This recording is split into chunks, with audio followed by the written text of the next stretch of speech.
Bonjour à tous. Bonjour. Alors, je vous laisse nous dire si vous nous entendez bien. Comme ça, on en Très sera bien. sûr. Super, merci. Alors, tac, tac, tac, je vois qu'on a encore des gens en salle d'attente. Je vais accepter au fur et à mesure. On va commencer tout doucement ce webinaire atelier qui est dédié donc au contrôle, des organismes de formation et puis surtout des certificateurs, puisque comme vous le savez, c'est un webinaire qui est porté, qui est organisé par OC Connect. OC Connect, pour ceux qui ne connaissent pas encore, c'est une communauté d'entraide entre professionnels de la certification. On organise très régulièrement des webinaires, des ateliers pour faire de la veille tous ensemble et aider et monter en compétences. C'est une communauté qui est portée par Digiformat. Et aujourd'hui, on a le plaisir d'avoir invité Rim Gadas, qui est fondatrice de Switch Compétences et que je laisserai se présenter. Mais voilà, déjà, merci à toi, Rim, d'avoir accepté cette invitation pour nous parler de ce sujet-là. Avec grand plaisir. Merci. Et puis bonjour à tous. Ravi de vous retrouver. Et bien, alors, hop, je continue, je fais un petit peu tout en même temps à continuer d'accepter parce que vous êtes quand même assez nombreux à vous être inscrits aujourd'hui. On va commencer tout doucement ce webinaire. Sachez que, bien évidemment, vous pouvez poser toutes vos questions et interagir avec nous. Vous pouvez utiliser le fil de discussion pour poser vos questions ou lever la main et ça nous permettra de vous donner la parole pour que chacun, vous puissiez nous dire un petit peu où vous en êtes. Si vous avez été contrôlé, n'hésitez pas aussi à nous le dire. Ce sera toujours sympa de pouvoir partager vos retours avec les autres et les bonnes pratiques que vous avez pu mettre en place ou que vous allez mettre en place suite à ces contrôles. Donc, n'hésitez pas à nous dire. Et puis, Rim, je te laisse la main. Donc, bonjour à tous. Donc, moi, je vais effectivement vous dépeindre dans notre expérience sur le sujet des contrôles qualité. Déjà, vous présenter l'ensemble des éléments qui sont importants d'avoir en place dans votre système, je dirais, qualité de votre organisme de formation. Et puis, n'hésitez pas à nous poser des questions justement sur des cas ou des situations que vous avez. Parce que nous, on a effectivement accompagné dans le cadre de nos suivis qualité des organismes de formation, des écoles, dans le cadre de leur contrôle EDOF. On a eu contrôle France Compétences aussi. On a eu des clients pour le D2OF.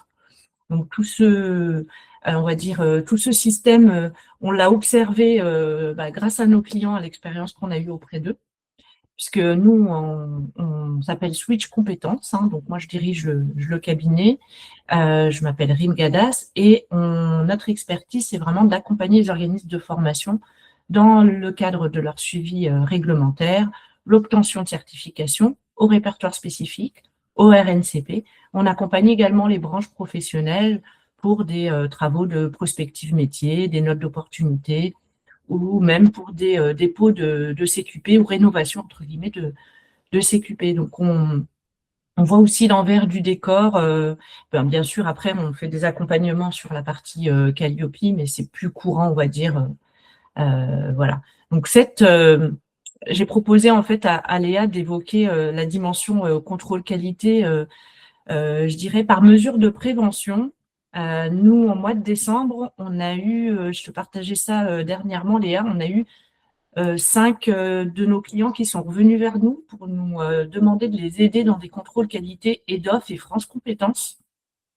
On a même eu une cliente qui a reçu un courrier au 23 décembre. C'était pas très, très drôle.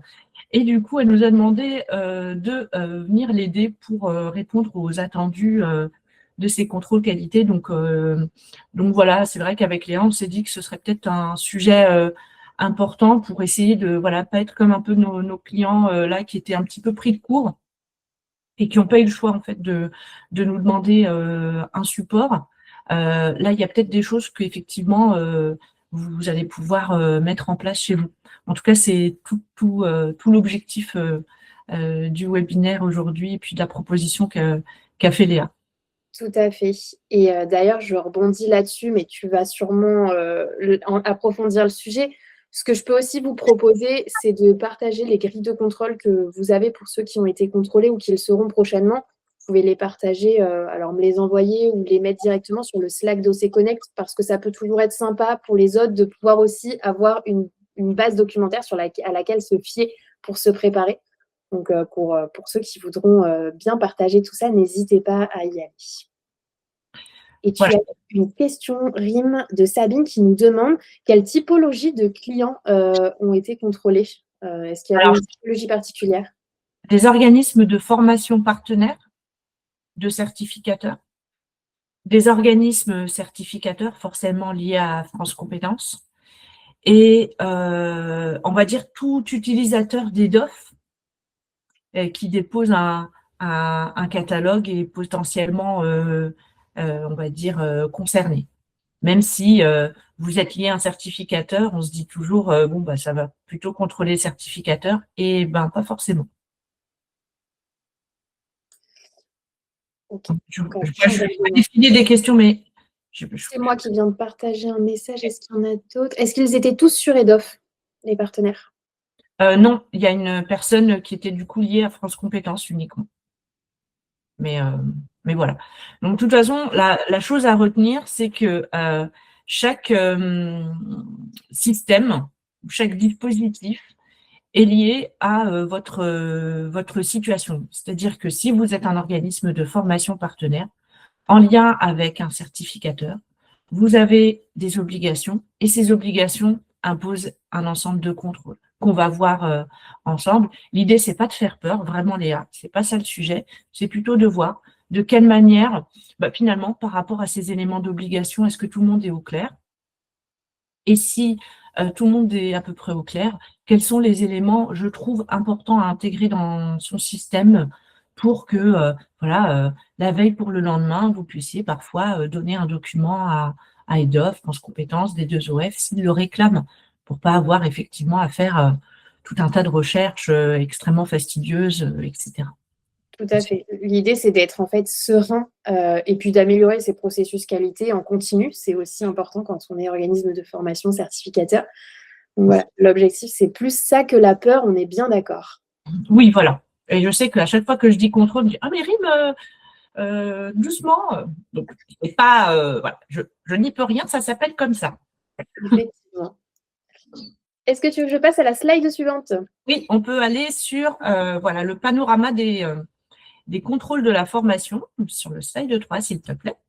Bon, ça, c'est notre présentation à nous, mais je pense que vous partagerez la présentation au groupe. Tout à fait, c'est ce que j'ai mis dans le fil de discussion. On partagera donc ta présentation et puis on partagera aussi le replay. Je vous enverrai tout ça dans la journée, comme ça vous pourrez y revenir au besoin. Et tu parlais des grilles de contrôle, voilà, selon les sujets, nous aussi, on en a quelques-unes de grilles de contrôle, donc il ne faut pas hésiter à nous les demander si besoin. Mais écoute, si tu acceptes de les partager, on pourra les mettre sur le Slack d'OC Connect. Je suis sûre. Ce n'est pas chasse gardée, puisqu'en fait, il s'agit vraiment des grilles de contrôle actualisées des DOF. Et non, elles ne sont pas publiques. Elles ne sont pas publiques, elles ont été uniquement adressées aux personnes qui ont été contrôlées. Okay. Écoutez, on vous partagera tout ça en espérant que ça vous aide. Voilà. En synthèse, voilà, je voulais vraiment vous poser un peu les grandes lignes de typologie de contrôle. Donc, bien évidemment, lorsque vous êtes certificateur, le contrôle de base que vous allez avoir, ça va être le contrôle France Compétences. Comme vous le savez certainement, le décret du 6 juin 2025 impose à minima un contrôle par an à France Compétences. Donc ça, on est sûr et certain que dans tous les cas, chaque certificateur va à minima être contrôlé par France Compétences. Sous quelle forme, on n'a pas le détail, mais il y aura une phase de contrôle. Vous pouvez même être contrôlé sans être au courant que vous êtes contrôlé. C'est-à-dire que France Compétences a accès à un ensemble d'informations et peut simplement avoir à les vérifier en interne. D'accord ? Donc, le certificateur, bien évidemment, il a déposé un ensemble d'obligations, de process, et France Compétences va simplement aller vérifier qu'ils sont bien à l'œuvre et que vous respectez globalement ce que vous aviez dit que vous feriez. Donc, effectivement, ce sont des contrôles qui peuvent être ponctuels, des contrôles aléatoires et centrés sur les process de certification. Donc, la mise en œuvre du référentiel et la mise en œuvre de votre règlement de certification, ainsi que les modalités d'examen que vous avez décrits et qui doivent respecter un cadre de jury, notamment, etc. Pour les organismes certificateurs Calliope, vous avez forcément votre référentiel Calliope sur lequel vous pouvez être audité. Donc ça, c'est, on va dire, du courant, mais ça fait partie effectivement aussi des points de contrôle. On a ensuite les organismes qui proposent des actions sur le CPF. On a donc des contrôles EDOF qui sont à l'œuvre. Donc, l'objectif pour EDOF, c'est de s'assurer qu'il n'y ait pas de fraude en ligne et qu'on n'ait pas des personnes qui donnent des mauvaises informations, des informations trompeuses aux utilisateurs de la plateforme. Donc, l'objectif des contrôles est un petit peu différent puisqu'il s'agit de protéger les utilisateurs. Ce n'est pas forcément le respect en tant que tel, mais c'est de vérifier les conditions, les modalités et, on va dire, un ensemble d'éléments qualité pour vérifier que la formation a un impact positif pour les utilisateurs de la plateforme. Donc là, il y a un cabinet, c'est Ernst & Young qui a été mandaté pour accompagner la Caisse des dépôts et consignations dans ces contrôles. L'année dernière, on avait une enveloppe de 1000 contrôles à réaliser sur l'année. C'est ce qui fait aussi, Léa, qu'on a eu beaucoup de contrôles en fin d'année.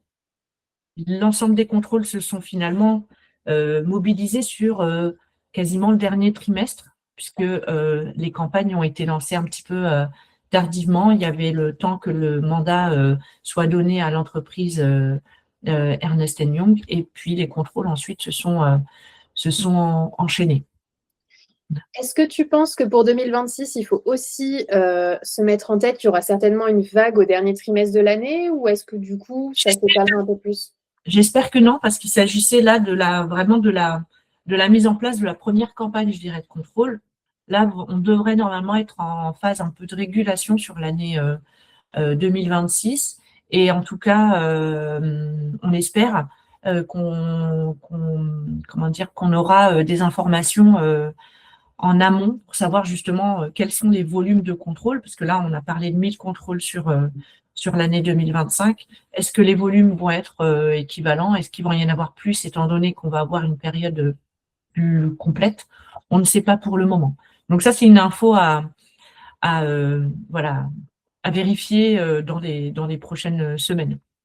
Voilà, mais n'hésitez pas à me poser la question, voilà, dès que j'ai l'info, que je vous la passe. Ensuite, on a le GIE des 2OF. Peut-être que certains d'entre vous ont déjà eu ce type de contrôle. Il s'agit d'un groupement de plusieurs OPCO qui se sont réunis pour mettre en place un référentiel qualité qui correspond globalement à un ensemble d'éléments du Calliope, un ensemble d'éléments aussi qui sont contrôlés par EDOF.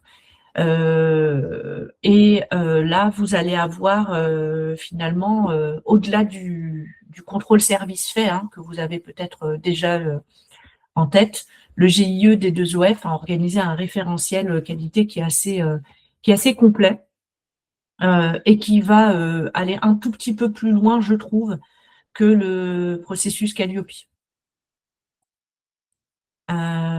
Et enfin, on a les contrôles URSSAF, DGCCRF, donc là, qui concernent toutes les entreprises. Donc voilà, on va dire en synthèse, on a voilà, 5, on va dire, grandes typologies de contrôle auxquelles vous pouvez être soumis. L'idée, c'est de voir de quelle manière vous pouvez rationaliser les informations pour qu'elles puissent être utiles sur plusieurs référentiels en même temps. Voilà, on peut passer à la suite. Est-ce qu'il y a une question? Il y avait une question de Sandra qui nous demande: les processus de certification, de respect des référentiels et des modalités d'évaluation contrôlées par France Compétences ont-ils été formalisés par France Compétences, y a-t-il, pardon, une documentation à consulter pour se mettre aux normes? Oui, tout à fait. Si vous avez suivi un petit peu l'actualité, le Vademecum de France Compétences est sorti, il me semble, pas la semaine dernière, la semaine d'avant, il y a à peu près un peu moins de 15 jours. Et donc, le Vademecum traite de ces éléments, on va dire, d'obligation. Vous ne trouverez pas de référentiel en tant que tel sous le même format, par exemple, que le référentiel D2OF, qui, euh, qui est vraiment structuré avec des éléments de critères, d'indicateurs, etc., plus, je dirais, plus facile à identifier. Côté France Compétences, ce que vous allez avoir, c'est des fiches. Sur ces fiches pratiques, vous allez avoir des fiches pratiques qui vont traiter des obligations du certificateur. Et ces obligations de certificateur sont les points qui vont être vérifiés par les services de France Compétences. D'accord? Donc, votre repère, on va dire, pour pouvoir vous assurer des meilleures conditions de contrôle, c'est de reprendre ces fiches pratiques, de les lire, les analyser, et effectivement, le Vademecum, je me demande si c'était pas une fiche 18 ou quelque chose comme ça qui traitait des obligations du certificateur. Mais vous verrez, en fait, c'est assez bien fait pour ça, le Vademecum. Il y a vraiment une lecture qui est progressive, qui a été faite. Et sur la première page du Vademecum, vous avez une synthèse des fiches, un espèce de synoptique, dans lequel vous allez avoir les grandes thématiques. Donc, vous pouvez aller directement consulter la fiche qui traite des obligations du certificateur. Voilà pour vous répondre, ma chère Sandra. Super, merci. Alors, je vous ai repartagé le lien du Vademecum, même si je pense que vous l'avez tous vu passer. Je sais, ouais, Rim, que tu as fait un webinaire dessus il n'y a pas longtemps, donc j'essaierai de vous retrouver le replay si vous voulez. Et de notre côté, avec OC Connect, on fait un webinaire sur le sujet vendredi prochain. Donc, n'hésitez pas, si vous avez des questions, vendredi prochain, c'est le moment de venir les poser en live. Oui, je crois qu'il y avait une précision sur le fait qu'il y a une personne qui a un mandat qui a été donné effectivement à un cabinet pour accompagner France Compétences. C'est tout à fait juste. Hein, il s'agit effectivement d'un cabinet. Alors, je ne sais pas si c'est Ernst Young. Je ne pense pas que ce soit Ernst Young. C'est Solea, je crois. C'est Solea, oui, Rim. Oui, c'est ça. C'est Ouais, Solea. Voilà. C'est facile à retenir, Solea. Donc, en tout cas, c'est effectivement des cabinets qui vont accompagner finalement nos institutions pour qu'elles puissent réaliser leur dynamique de contrôle. Alors, le contrôle, des fois, on se dit, oh là là, c'est un contrôle, etc. C'est embêtant, mais je vous assure que, en tout cas, nous, on a eu des clients qui ont eu des contrôles et à la fin, quand le cabinet leur dit, bah, écoutez, là, vous êtes tranquille pendant 3 ans, vous n'avez plus de contrôle, juste génial, quoi. Hein, on part pour de la sérénité. En tout cas, c'est la promesse qu'on a eue, nous, avec EDOF, qui nous a dit qu'effectivement, ils faisaient des contrôles aléatoires. Il n'y avait pas forcément matière à. Et ils ont voilà, vraiment fait la démonstration de leur qualité de travail. Et ça a permis quand même de les relever au moins d'une institution de contrôle. Voilà, pendant 3 ans. Alors, en gros, simplement, on va dire en synthèse, les enjeux, ils sont multiples. Le premier, pour moi, majeur, que vous devez absolument avoir en place, c'est des processus de traçabilité documentaire, tout un ensemble d'éléments justificatifs. Ça, si vous avez un dispositif, je pense que peut-être que certains ont DigiCertif ou des outils aussi de gestion qui leur permettent de tracer, on va dire, le suivi de leur certification, ou en lien avec des partenaires ou en lien avec des certificateurs s'il s'agit d'organismes partenaires. Très important, soit vous avez un bon document Excel qui fait la synthèse de vos éléments documentaires, soit vous avez effectivement un outil qui vous permet de tracer les informations pour que vous puissiez avoir à extraire uniquement des informations qui concernent chaque type de contrôle. La difficulté qu'on a eue, nous, c'est quand on a eu un client qui a eu un contrôle France Compétences et, allez, 15 jours après, il a eu un contrôle EDOF.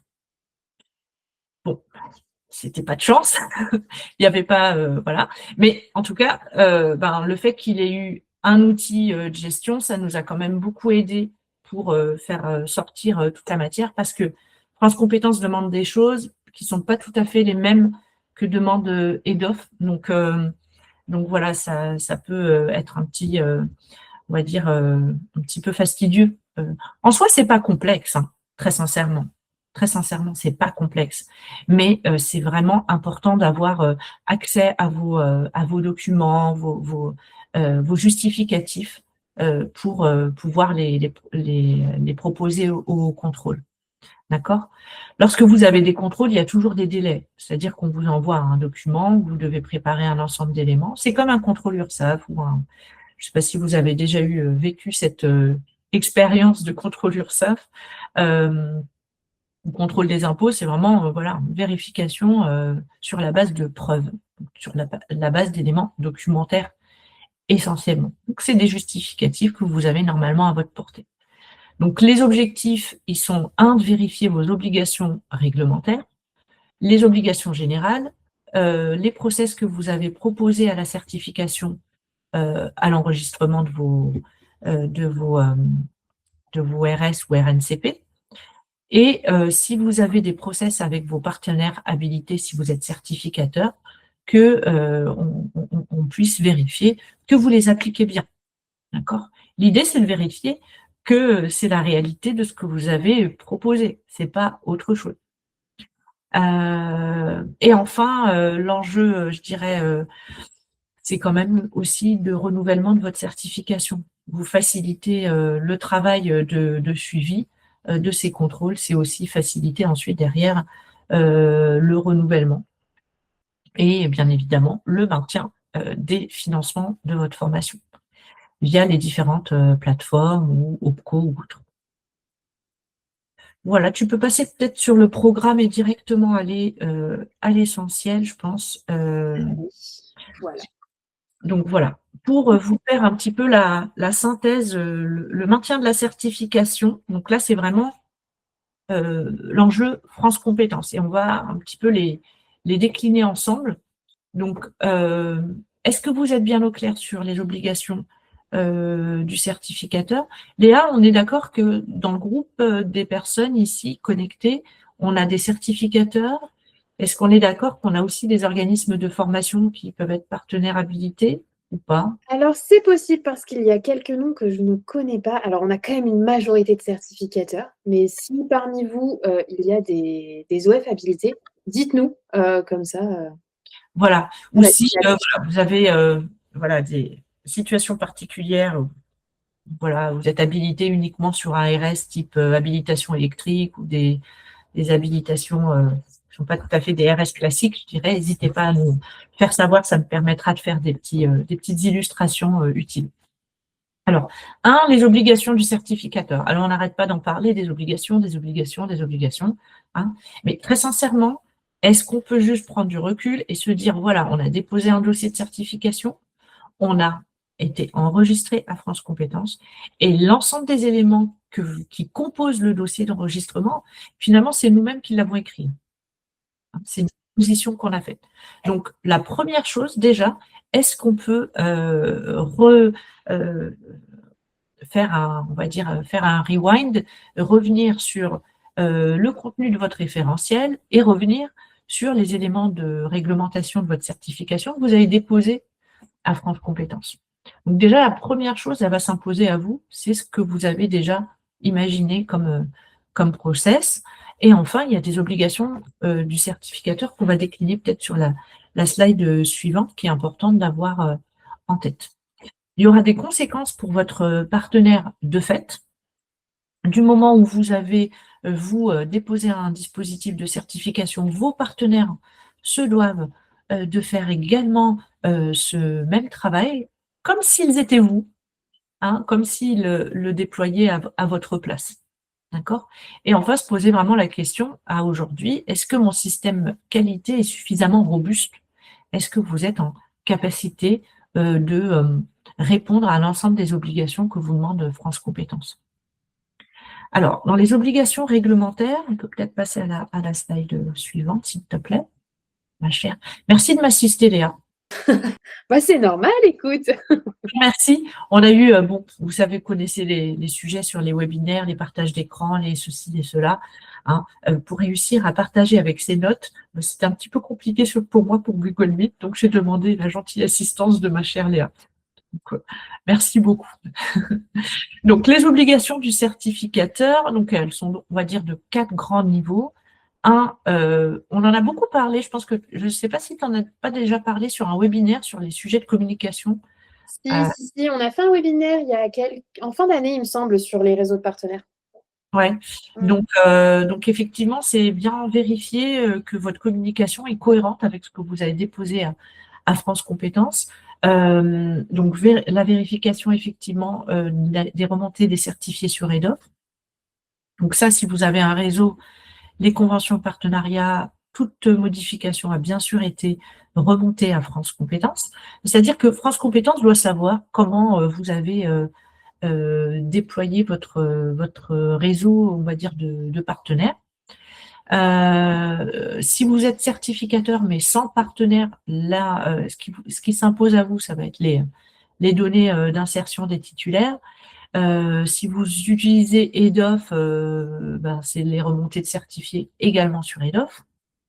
Et si vous êtes un CFA, ou les dépôts de données de comptabilité analytique sur Carrousel, qui est l'outil de base. Donc, en termes de communication avec France Compétences, c'est tout type de changement. D'accord? Même si vous changez vous souhaitez changer quelque chose sur votre référentiel de compétences, il faut dans tous les cas que France Compétences soit bien au clair là-dessus. Deuxième point, le respect des règles générales de la certification. Et là, je vous renvoie au Vademecum pour que vous puissiez regarder vraiment les éléments de détail, la partie qui concerne la VAE, la complétude sur la conformité, la complétude de la communication sur la certification qui est bien au fait, cohérence des contenus de la formation en lien avec la certification. Donc ça, c'est ce fameux nouveau tableau croisé qui est demandé dans les dossiers actuels, hein, puisque nouvelle version vous demande des éléments concernant la partie pédagogique de votre formation. C'est vraiment cette cohérence entre le programme et la mise en et le référentiel. Donc, la cohérence du référentiel d'un point de vue, je dirais, opérationnel et pédagogique. Donc, vous assurez que vous êtes bien aligné. Oui, Léa? On avait une petite question. Est-ce que tu pourrais expliquer le lien EDOF avec le certificateur qui n'est pas OF? Donc, je pense que c'est sur ton point d'avant. Sur la partie communication? Je pense. Léa, si vous voulez nous préciser un petit peu, n'hésitez pas. Quand on est certificateur, on n'a pas d'obligation d'être sur EDOF. Si c'est la question, voilà. Là, vous pouvez avoir tout type de certificateur quelque part. Sur la remontée des certifiés, vous n'avez pas le choix de passer par une espèce de plateforme, effectivement, qui est liée à mon compte formation, puisque c'est centralisé, si je ne dis pas de bêtises, parce que je ne suis pas une spécialiste des outils, mais je sais qu'on fait une remontée et vous avez l'obligation de créer un compte, en fait. Exactement. Et en fait, ça, c'est ce qu'on appelle l'accrochage des certifiés. Alors, Léa, je pense que tu en parleras bien mieux que moi sur la partie accrochage. Oui, bah alors, pour faire très simple, l'accrochage des certifiés, c'est le fait de déclarer donc tous vos certifiés, qu'ils soient passés par EDOF ou non. Peu importe en fait la voie d'accès de la certification, vous devez tous les déclarer. Et là, on parle bien de certification au complet. EDOF, CPF ne sont pas reliés à la CDC automatiquement. Ils ne vont pas. Alors, si la question c'est est-ce que du coup ils vont être déclarés automatiquement, les certifiés qui passent par le CPF, la réponse c'est non. Ils ne seront pas déclarés automatiquement, c'est à vous de le faire avec le fameux fichier XML qui embête beaucoup de monde. Je vous remets le lien du portail pour l'accrochage si besoin. Ouais, voilà. Mais c'est effectivement ce qui permet effectivement d'avoir des. Et ça, c'est une démarche de votre part, c'est-à-dire qu'elle ne se fait pas de façon automatisée, sauf si vous avez pris un outil qui le permet, et là, c'est encore autre chose. Mais sinon, effectivement, c'est le fameux fichier. Voilà, faut savoir presque coder, moi j'ai l'impression, pour utiliser cet outil. Voilà. Je n'ai pas les compétences, voilà, dans mon référentiel en tout cas. Je vous partage, j'avais fait, alors pour le coup, l'accrochage, je l'ai étudié en long, en large et en travers. J'avais partagé sur le site de Digiform Assertif un guide pratique pour tout comprendre. Je vous mets le lien. Comme ça, vous pouvez le télécharger, c'est complètement gratuit. Vous avez des outils gratuits, des outils payants et surtout toutes les explications qu'il vous faut. En tout cas, j'espère. Voilà. Et après, si jamais il y a d'autres questions, voilà, on est preneur aussi d'un bis, hein. Bien. Voilà, pour simplement poursuivre sur les obligations du certificateur, la mise en œuvre de vos process, hein, que je vous disais tout à l'heure, la façon dont vous avez composé votre jury. Vous voyez, si vous avez trois personnes qui composent votre jury et que vous avez un jury qui se compose finalement de 2 personnes à la fin, donc là, vous êtes en non-conformité. Donc là, l'idée, c'est vraiment de réussir à rester dans ce que vous aviez proposé à l'enregistrement. Un petit focus quand même sur les procédures handicap. Depuis le décret, on a remis une couche sur le sujet du handicap parce que les certificateurs étaient pas encore bien au carré là-dessus. C'est-à-dire qu'on manque un petit peu de propositions, je dirais. En termes d'adaptation, d'accessibilité, etc. Et finalement, le handicap, on doit le penser un peu à chaque étape. Donc, moi, je vous invite à vous rapprocher de professionnels, des AGFIP, par exemple. En tout cas, nous, on a travaillé avec des conseillers AGFIP. Nous, on a un référent handicap dans notre équipe qui est formé par les AGFIP. Et on a travaillé aussi avec des conseillers des AGFIP qui nous ont donné vraiment des tips super utiles, des grilles pour vraiment réfléchir nos processus d'accueil de façon réellement inclusive. C'est pas juste voilà, c'est travailler un peu ce questionnement aussi avec les personnes qui sont touchées de près par le handicap et qui ont parfois un petit peu de difficulté à exprimer ce dont ils ont besoin. Donc nous, on ne fait pas le travail des AGFIP, mais il faut qu'on puisse leur permettre de suivre la formation dans les meilleures conditions possibles. Donc vraiment, s'il y a quelque chose sur lequel vous devez être attentif sur les prochains mois, c'est de voir si vous avez déjà déposé votre certification avant le nouveau décret. Je vous invite à y réfléchir pour notamment votre projet de renouvellement demain, voir si vous avez des adaptations à faire, essayer de les anticiper. Ça, c'est entre fermeture de la parenthèse, c'était vraiment en plus un petit conseil par rapport à l'application du décret. Donc vraiment, tous vos process qualité que vous aviez déposés, est-ce qu'ils sont réellement en place et intégrés par l'ensemble de l'équipe? On a souvent des problématiques au niveau de la mise en œuvre des processus qualité par des personnes qui sont finalement sur d'autres types de postes, les formateurs, les assistants pédagogiques, des personnes qui sont en charge de l'accueil. On va dire que tout le monde est partie intégrante de la certification, tout le monde fait partie de l'organisation. Donc, faut voilà, vraiment essayer de faire en sorte que tout le monde soit bien au courant de toutes les obligations qu'on a à respecter. Et enfin, l'organisation du réseau de partenaires, si vous en avez, d'accord? Donc, vous pouvez aussi très bien déployer votre certification sans partenaire. Sur la slide suivante, je vous ai fait un petit focus, du coup, juste pour Léa. J'ai rajouté ces éléments-là pour que vous puissiez avoir une synthèse, en fait, des éléments qui vont concerner vos partenaires, si vous en avez. Donc, là-dessus, vous allez voir finalement quels vont être les points les plus importants à communiquer à vos organismes de formation partenaires. Et si parmi les personnes qui sont connectées, on a des organismes partenaires, sachez que si vous avez un certificateur qui vous demande même pas la moitié de ce que je suis en train d'afficher, potentiellement inquiétez-vous et retournez le voir parce que si jamais le certificateur est défaillant, vous pouvez aussi avoir vous, de votre côté, des répercussions. En gros, c'est pas une mauvaise chose d'être contrôlé par son certificateur. Au contraire, c'est franchement rassurant de se dire, OK, lui, il met en place des procédures de contrôle, il remonte des informations ensuite derrière à France Compétences. En cas de contrôle, il est en capacité de faire la démonstration qu'on a fait notre travail d'organisme partenaire. Et dans ce cas, vous êtes plutôt serein. D'accord? Donc, bien intégrer ces différents points, réaliser les actions préparant l'acquisition de l'ensemble des compétences du référentiel, très important, ne pas oublier une compétence, ou en rajouter aussi. On a déjà eu les cas. Oui, mais on a rajouté des compétences, mais ce n'est pas dans le référentiel, c'est pas conforme. Voilà. Tenons-nous strictement au cadre qu'on a déposé. Voilà, c'est un peu ça les bonnes pratiques. Voilà en synthèse. On peut peut-être passer aux autres modalités de contrôle. Alors, est-ce qu'il y a des questions sur la partie France Compétences? Comme ça, on peut passer aux autres sujets de contrôle. Alors, vous avez mentionné qu'il fallait déposer tous les 2 ans les promos, mais ouf, ça c'est le grand sujet, Sabine, qu'on réfléchit tout le temps, qu'on ne trouve pas.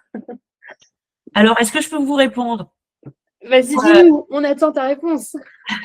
En fait, les remontées d'informations que vous faites, elles sont à deux niveaux. Au moment de l'acquisition de la certification et en cours de vie de la certification, donc les remontées des différents certifiés, la collecte de données que vous faites pendant que la certification est en œuvre, donc les remontées d'informations, vous ne les faites pas encore, vous allez les faire ensuite dans le cadre de l'enregistrement. Donc, dans le cadre de votre renouvellement, vous allez également faire ces remontées d'informations. Donc, elles sont à la fois au moment du maintien de votre certification et ensuite au moment du renouvellement. Donc, il y a un moment où vous allez collecter des données, mais vous n'allez pas encore les diffuser, puisque elles vont servir votre renouvellement. Les certifications, généralement, elles sont enregistrées sur la base de 3 ans, en moyenne, sauf si tout est super carré et vous avez le Graal, un enregistrement à 5 ans, ça reste assez rare. Mais voilà, vous devez minimum avoir 2 promotions normalement au moment du renouvellement. Donc ensuite, vous avez l'obligation effectivement de déposer ça. Donc dans les dossiers, il est toujours demandé moyen-long terme. Oui, moyen-long terme, c'est ce qu'on appelle à 2 ans. Enfin, c'est ce qu'on appelait à 2 ans, j'ai envie de vous dire. Parce que finalement, quand on a des certifications qui sont enregistrées à 2 ans, à 3 ans, et que les promotions, elles sont longues, parfois, on n'est pas tout à fait dans ces zones-là. Donc, c'est autant de situations que de cas, on va dire, de certificateurs, hein. Tout dépend de votre durée de formation aussi. D'accord? J'espère que c'est clair. Après, voilà, faut me poser un cas concret pour que je vous réponde sur un cas concret. Mais globalement, oui, vous devez faire des remontées d'informations qui sont de l'ordre des certifiés, donc le fameux accrochage que Léa vous indiquait tout à l'heure, la collecte d'informations, mais pas encore la remontée d'informations, et ensuite la restitution de toutes ces données lors de votre enregistrement au renouvellement ou nouvel enregistrement si c'est votre cas. Ok, donc en fait, on n'a pas. Imaginons, on est enregistré pour 5 ans. Oui. On va faire le suivi à 6, 12, 24 mois. Enfin, nous, c'est ce qu'on fait chez Digiforma Certif, mais peu importe. Sur la période des 5 ans, avant le renouvellement, on ne va pas diffuser les données d'insertion qu'on va avoir. Non, mais vous devez les collecter. Oui. En fait, vous avez l'obligation de suivre la collecte, de procéder à une collecte régulière. C'est-à-dire qu'il y a un système que vous avez déposé dans votre dossier d'enregistrement, dans lequel vous décrivez toute on va dire, la façon d'organiser votre étude, votre enquête, la façon dont vous organisez un ensemble on va dire, de structuration de votre donnée, le niveau de représentativité, le format de calcul, enfin voilà, tout un dispositif finalement c'est un dispositif scientifique d'enquête. Voilà, il y a des grandes étapes. Donc, ces grandes étapes-là, vous avez dit que vous mettriez en place ce dispositif de collecte de données. Donc, vous êtes censé l'avoir mis à l'œuvre. Donc, lors de contrôle France Compétences, potentiellement, France Compétences peut vous poser la question si vous avez mis en place le processus de collecte tel que décrit dans le dossier d'enregistrement, en espérant que c'est clair. Je pense en tout cas. Voilà. Merci beaucoup pour tes retours. Je t'en prie, c'est vrai que comme on fait beaucoup de dossiers d'enregistrement, certifs et de contrôle, on voit aussi que c'est quand même des sujets qui ne sont pas toujours très clairs pour tout le monde. Donc, autant l'accrochage des certifiés pour ceux qui sont sur EDOF, finalement, c'est un peu facile de l'avoir en tête. Mais pour ceux qui ne sont pas liés à EDOF, de se dire, je vais créer un compte sur EDOF, alors que je ne suis pas sur EDOF pour remonter des informations, c'est pas spontané quand même. Effectivement, il y en a plein qui passent un petit peu à côté. Enfin, moi, c'est ce que je vois dans mes échanges. Et puis, en plus, c'est pas vraiment sur EDOF, sur le portail des certificateurs. Ça crée beaucoup de confusion. Oui, et puis il y a les logos. C'est bête, et voilà, on voit le logo, mon compte formation, mais je ne suis pas en fait liée à EDOF. J'ai pas envie de créer un. On n'a pas le choix en fait.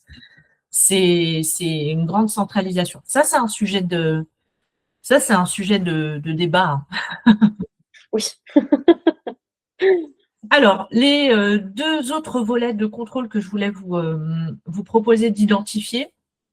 Alors, il y a beaucoup d'informations en ligne. Peut-être que maintenant, vous allez les trouver. Quand on a commencé à travailler sur les contrôles EDOF, il n'y avait pas forcément autant d'infos disponibles. Donc sur le site de EDOF, déjà, vous allez trouver pas mal de choses. Alors, juste un petit sondage, combien de personnes, ou du moins d'organismes, sont concernés par les process EDOF? Est-ce qu'on en a Alors, dites-nous, mettez un petit pouce ou un petit oui si vous êtes concernés, mais vu les noms, je pense qu'on en a quand même pas mal. Voilà, Ok, oui. ok. Tout ce qui arrive, je vois. Pas les petits pouces, ok. Bon, génial. Les petits pouces qui explosent en plus, c'est très chouette. Voilà. Est-ce que, Léa, tu veux bien passer sur la partie contrôle EDOF? On va faire un petit focus sur le sujet. Alors, les actualités de la CDC, je pense que vous avez dû voir l'information. Il y a des nouvelles CGU qui sont parues à mi-décembre 2025. On est le 4 février. Normalement, ça doit être OK de votre côté et vous devez avoir fait des mises à jour. Voilà, donc ça, c'est déjà le premier niveau. Bien être à jour toujours des nouvelles CGU. Vous avez vu qu'il y a les fins de financement de l'ACRE voilà, sur la partie de droit. Donc ça date maintenant de. Et puis, on a quelques sujets sur le nouveau plan de formation qui va arriver avec un plan de formation, le loi de finances. Vous vous rendez compte quand même que la formation est liée à la loi de finances. Ça veut quand même dire ça veut quand même dire un sacré truc, ça. On n'a jamais été, moi je fais de la formation depuis plusieurs années. On avait quand même un ministère du Travail ou un ministère voilà, qui était notre relais. Là, on a le ministère du Budget en face de nous. Voilà, donc c'est dire à quel point le financement est devenu absolument stratégique pour nous tous. Donc pour les formations répertoriées RNCP, on n'aura pas de sujet sur le plafonnement. Par contre, sur le RS et sur le bilan de compétences, il va y avoir un sujet. On n'a pas encore de niveau de prise en charge, de niveau de plafonnement. Mais voilà, en tout cas, dans les bruits de couloir, les niveaux sont assez bas, c'est-à-dire qu'on parle de 1 600 €, voilà, en dessous de 2 000 € en tout cas. Donc, affaire à suivre. On attend le décret. Et puis, suivez, normalement, j'ai dû faire une publication hier, je pense, sur mon compte LinkedIn sur le sujet, vous regarderez. Mais voilà, un peu dans les grandes, on va dire, dans les grandes actualités de la Caisse des dépôts et consignations, c'est ces sujets ces sujets de plafonnement qui arrivent, la sortie du permis aussi de conduire, etc. Du coup, sur les contrôles qualité, donc on en avait prévu 1000 contrôles qualité standard sur les formations 2025. Je ne sais pas s'ils ont été tous réalisés. C'est Ernest Young qui était effectivement à l'œuvre. Et je ne sais pas si vous avez pu consulter, il y a un guide d'auto-évaluation qui a été mis en ligne pour les organismes de formation. Est-ce que vous avez pu le récupérer? Je vous mets un petit lien dans la conversation. Hop. Alors, petite info. Tac. Pour que vous puissiez retrouver les infos facilement. Super, merci.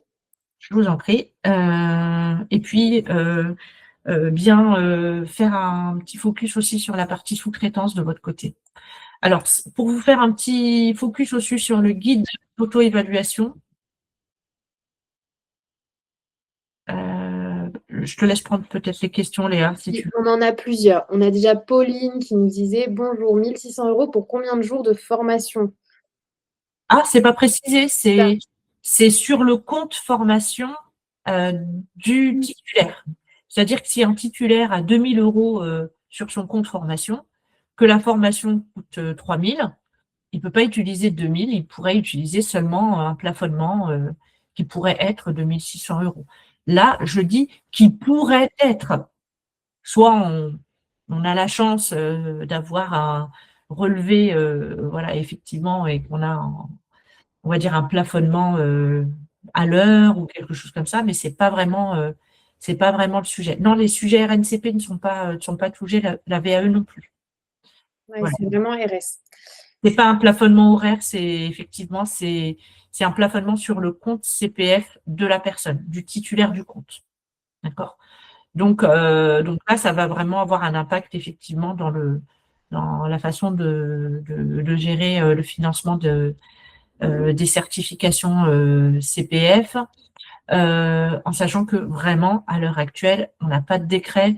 Je vous ai donné les informations que nous, on a collectées de notre côté, parce que moi, je suis aussi au bureau des acteurs de la compétence Auvergne-Rhône-Alpes, et c'est vrai qu'on siège, voilà, on a des informations pour la défense de la filière de la formation. Et c'est pour ça aussi que voilà, je me permets de vous transmettre cette info-là un peu en anticipation, parce qu'il faut que vous soyez un peu en alerte sur les prochaines semaines sur ce nouveau décret.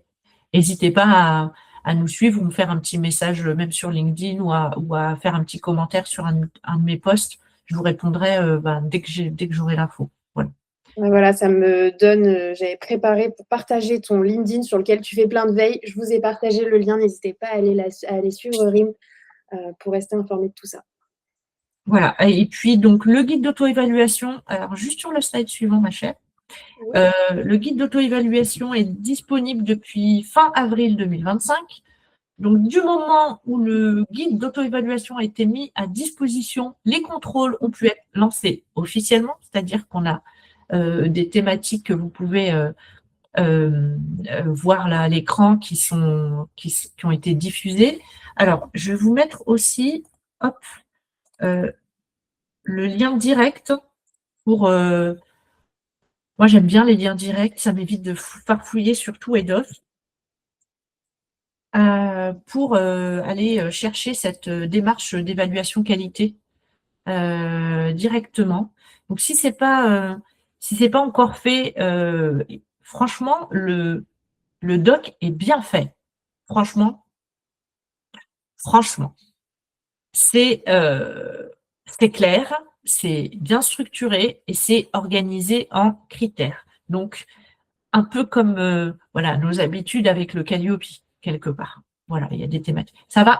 Il y a des points sur lesquels on rejoint avec le Calliope, donc du coup, c'est déjà en place dans votre système. Il n'y a pas, je pense, matière à s'inquiéter.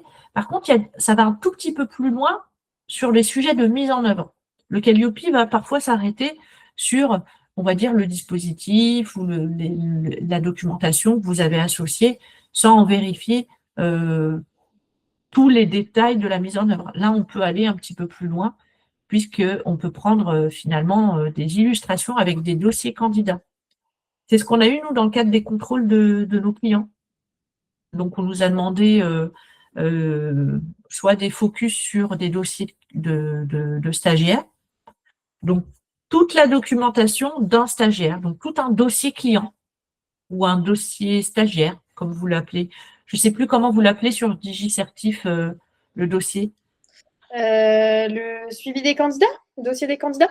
Un dossier formation, peut-être que vous l'appelez comme ça. On l'appelle la candidature, nous, sur la plateforme. Je pense que c'est de ça que tu Ok, parles. voilà, peu importe. En gros, c'est tout le dossier administratif, financier d'un stagiaire, du moment où il a pris contact avec vous jusqu'au moment où il a fini sa formation, obtenu sa certification, éventuellement sortie positive s'il s'agissait d'un RNCP, enfin voilà, tout son parcours et tout son suivi, toute la traçabilité finalement de son parcours, avec des choses qui sont directement liées à lui et des choses qui sont indirectement liées à lui. Exemple, le contenu de la formation, le programme, les outils, ressources pédagogiques, qui sont parfois tout simplement des propositions que vous faites à l'ensemble de vos stagiaires.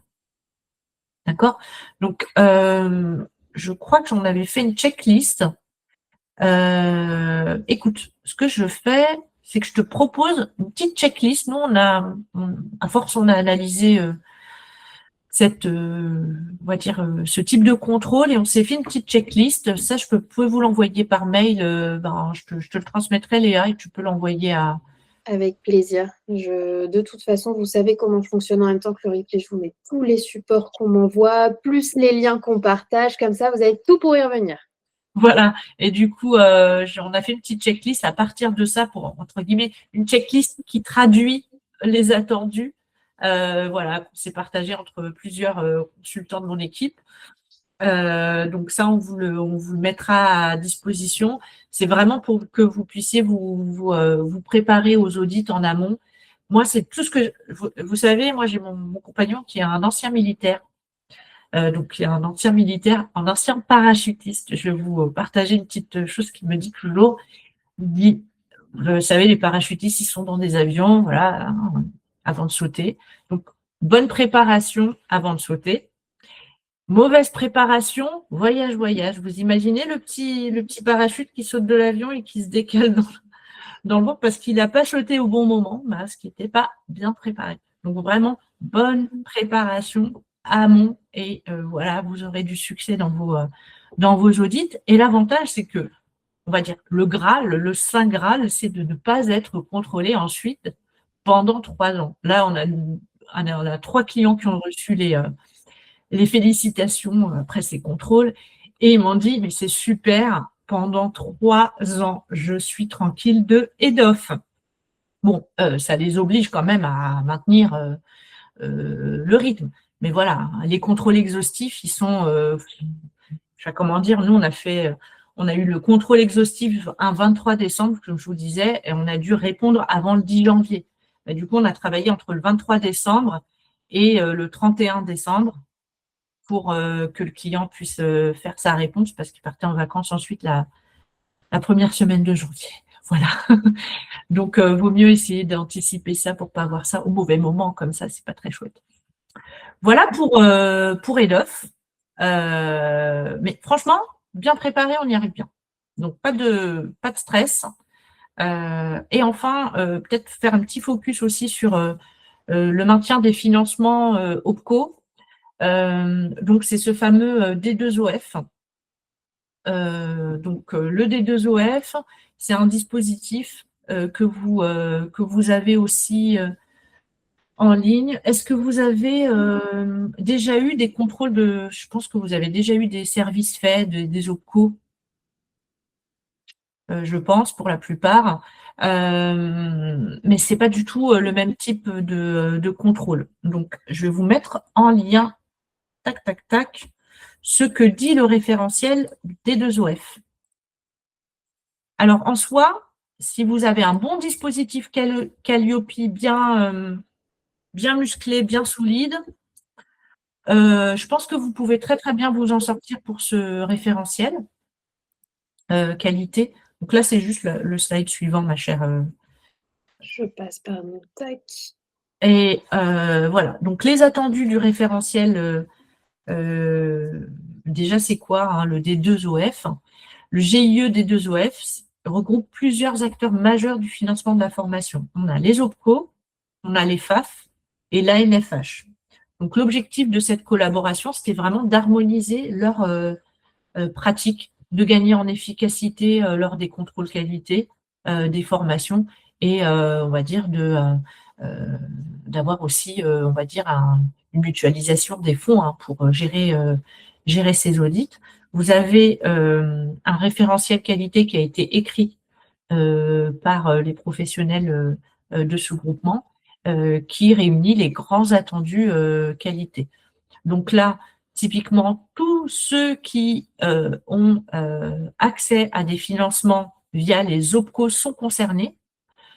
Même si vous n'avez qu'un seul et unique client dans l'année qui a fait appel à vous, potentiellement, vous pouvez avoir un contrôle. Donc, les organismes de formation classiques, les centres de formation CFA, les prestataires de bilan de compétences, VAE, formation certifiante.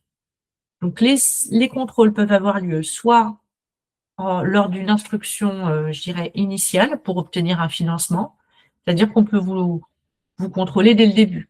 Moi, je trouve ça très simple, perso. En cours de convention ou de prestation, ou a posteriori, pour vérifier la conformité des formations réalisées. Quand on a accompagné, nous, des clients, Léa, récemment, on a été plutôt sur le volet a posteriori. Mais généralement, quand c'est a posteriori, c'est que il y avait un petit doute sur quelque chose, enfin voilà. Et puis là, le GIE se mettait encore en place en 2025. Là, on est un peu comme EDOF, hein, là, on est comment dire, en suivi régulier. Hein. Donc, du moment où vous bénéficiez de fonds publics ou mutualisés, ce dispositif doit vous intéresser. Donc, les organismes de formation, vous devez être absolument tous référencés sur Calliope, de base pour être éligible au financement OPCO, mais le référentiel des 2EF va un peu plus loin en vérifiant les pratiques réelles. Donc, il est organisé par critères. Il y a 6 critères. Il y a des éléments qu'on dit éléments de preuve essentiels que vous allez avoir lors du contrôle sur site, c'est-à-dire qu'ils peuvent venir chez vous, se déplacer, et des éléments de preuve complémentaires. Donc, c'est vraiment une réflexion très proche du Calliope, hein, mais on va dire dans la démarche, pareil. Je pense qu'on a dû faire une checklist aussi sur ça. On a fait une checklist switch compétences qui doit être en téléchargement sur notre site internet. Je te redis ça, Léa, d'accord? Ok, je vais chercher aussi de mon côté si je les trouve comme ça, je pourrais les partager directement. Voilà, mais normalement c'est en ligne. Eh bien écoute, je crois qu'on a fait pas mal le tour. Tu peux mettre peut-être la dernière slide. Effectivement, on arrive à la dernière slide. Déjà, merci beaucoup pour toutes ces explications.